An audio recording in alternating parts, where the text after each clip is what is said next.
नमस्कार मित्रमैत्रिणींनो, मी प्रियांकास किचनमध्ये तुमचं सर्वांचं स्वागत करते. आज आपण व्हेज नूडल्स घरगुती पद्धतीने कसे बनवायचे हे बघणार आहोत. सगळ्यात आधी एका प्लेटमध्ये नूडल्स घ्यायचे आहेत. मस्त असं पातेल्यात गरम पाणी करायचं आहे. पाणी असं कडक तापून घ्यायचं आहे. मग त्यामध्ये सर्व नूडल्स टाकवायचे आहेत. सर्व नूडल्स त्यामध्ये टाकून थोडंसं तेल टाकायचं आहे. थोडंसं तेल टाकून नूडल्स असे चांगले 5 मिनिट असे इतके वाफळून घ्यायचे आहेत. आपले नूडल्स वाफळत आहेत. 5 मिनिट इतके नूडल्स वाफळायचे आहे. नूडल्स वाफळत आहेत. आता नूडल्स वाफळेपर्यंत आपण भाज्या चिरून घेऊयात. लागणाऱ्या भाज्या कोथिंबीर, कांदा, टोमॅटो, शिमला मिर्च आणि कोबी आणि शिमला मिर्च अशा पद्धतीने ह्या उभ्या भाज्या चिरून घ्यायच्या आहेत. सर्व भाज्या ह्या उभ्याच चिरायच्या आहेत. आता आपले नूडल्स पण वाफळले आहेत. आता आपण एका चाळणीमध्ये सर्व नूडल्स काढून घेऊ, म्हणजे नूडल्सचं पाणी निथळेल आणि सुटसुटीत मोकळे नूडल्स होतील. आता आपण गॅसवर कढई गरम करायला ठेवू. कढईमध्ये तेल टाकून तेल असं चांगलं कडकडीत गरम झालं पाहिजे. गॅस फास्ट ठेवायचा आहे. तेल चांगलं गरम करून त्यामध्ये जिरे टाकायचे आहेत. जिरे टाकून आपण त्यामध्ये कांदा परतायला टाकणार आहोत. आता त्यामध्ये कांदा परतायला टाकायचा आहे. कांदा असा चांगला परतून घ्यायचा आहे. मग त्यामध्ये शिमला मिर्च टाकणार आहोत. शिमला मिर्च अशी चांगली मस्त परतून घ्यायची आहे. गॅस फास्ट ठेवायचा आहे, तेव्हाच भाज्या चांगल्या परततात. नाहीतर बारीक गॅसवर भाज्या कच्च्या राहतात. त्यामुळे गॅस फास्ट ठेवायचा आहे. आता आपण त्यामध्ये कोबी टाकूयात. कोबी टाकून चांगलं असं परतून घ्यायचं आहे. तुम्हाला अशा नवनवीन रेसिपी बघण्यासाठी माझ्या व्हिडिओला लाईक, शेअर, सबस्क्राईब करा आणि बेल आयकॉनला क्लिक करा, म्हणजे तुम्हाला माझ्या नवनवीन व्हिडिओ बघण्यासाठी भेटतील. अशा चांगल्या आपल्या भाज्या परतत आलेल्या आहेत. मस्त अशा भाज्या परतल्या आहेत आपल्या. आता आपण त्यामध्ये टोमॅटो टाकणार आहोत. भाज्या चांगल्या परतत आल्या ना, मगच त्यामध्ये टोमॅटो टाकायचा आहे. कारण टोमॅटो थोडं उशिराच टाकायचं आहे. टोमॅटो परतायला खूप वेळ लागत नाही. त्यामुळे टोमॅटो भाज्या परतत आल्या ना, मगच टाकायचं आहे. आता त्यामध्ये टोमॅटो टाकून घेऊयात. अशा पद्धतीने टोमॅटो टाकून सगळं परत परतून घ्यायचं आहे.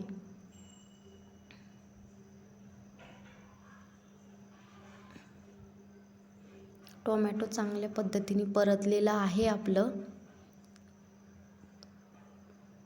आता आपण त्यामध्ये 2 चम्मच इतका सोया सॉस टाकणार आहोत. 2 चम्मच सोया सॉस टाकलेला आहे. सोया सॉस, टोमॅटो सॉस हे मार्केटमध्ये, मॉलमध्ये, किराणा दुकानात कुठे पण भेटतं. नूडल्सचं पॅकेट पण मॉलमधून आणायचं. आता आपण त्यामध्ये टोमॅटो सॉस टाकूयात 2 चम्मच. आता हे सॉस चांगले भाज्यांना लागले पाहिजे असं हलवून घेऊयात. सगळे सॉस भाज्याला लागला पाहिजे असं परतून घ्यायचं आहे. आता चांगला सॉस लागलेला आहे. आता आपण त्यामध्ये हक्का नूडल्स मसाला टाकणार आहोत. हक्का नूडल्स मसाला यामध्ये थोडाच टाकायचा आहे परतताना. बाकीचा थोडासा नंतर वरतून नूडल्स टाकल्यावर परतायला टाकणार आहोत. आता नूडल्सचा मसाला असा चांगला परतून घ्यायचा आहे. त्यानंतर मग आपण आपला घरचा मसाला, म्हणजे स्पेशल मिरची पावडर, थोडीशी स्पेशल मिरची पावडर आणि थोडीशी हळद टाकणार आहोत. परत आपण चांगलं परतून घेणार आहोत. मिरची पावडर आणि हळद टाकल्यावर चांगलं असं परतून घ्यायचं आहे.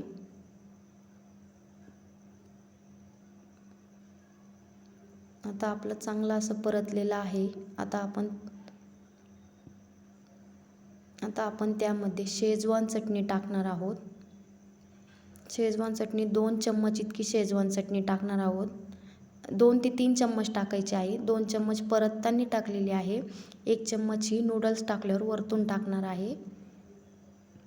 आता चांगलं असं आपलं हे मिश्रण हलवून घ्यायचं आहे.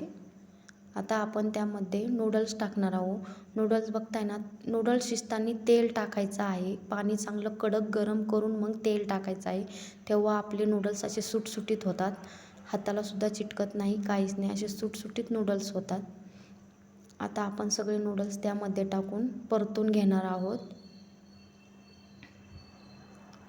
नूडल्स असे चांगले परतून घ्यायचे आहेत.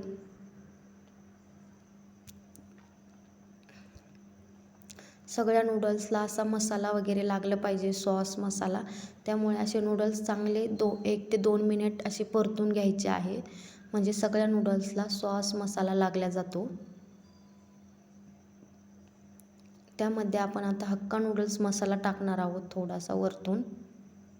थोडंसं चवीनुसार मीठ टाकणार आहोत. चवीनुसार असं मीठ टाकायचं आहे. मग थोडंसं 1 चम्मच इतका शेजवान चटणी मसाला टाकणार आहोत. शेजवान मसाला असा 1 चम्मच टाकायचा आहे. मग असं हे परत सगळं परतून घ्यायचं आहे. सगळ्या नूडल्सला शेजवान चटणी हे मसाले सगळं लागलं पाहिजे असं परतून घ्यायचं आहे. आता आपलं सगळं असं मस्त असं मसाला लागला आहे. सगळ्या नूडल्सला असं मस्त परतलेलं आहे.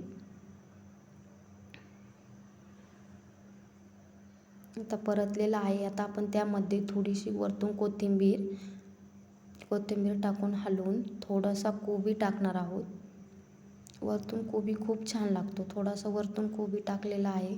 आता प्लेटमध्ये सर्व करूया. नूडल्स घ्यायचे आहे. त्यामध्ये कोथिंबीर, कोबी टाकून साईडला कोबी आणि कोथिंबीर, शेजवान चटणी ठेवायची आहे आणि सर्व करायचं आहे. एकदा नक्की असा नक्की अशी रेसिपी करून पहा आणि मला कमेंटमध्ये सांगा कशी झाली होती. थँक्यू.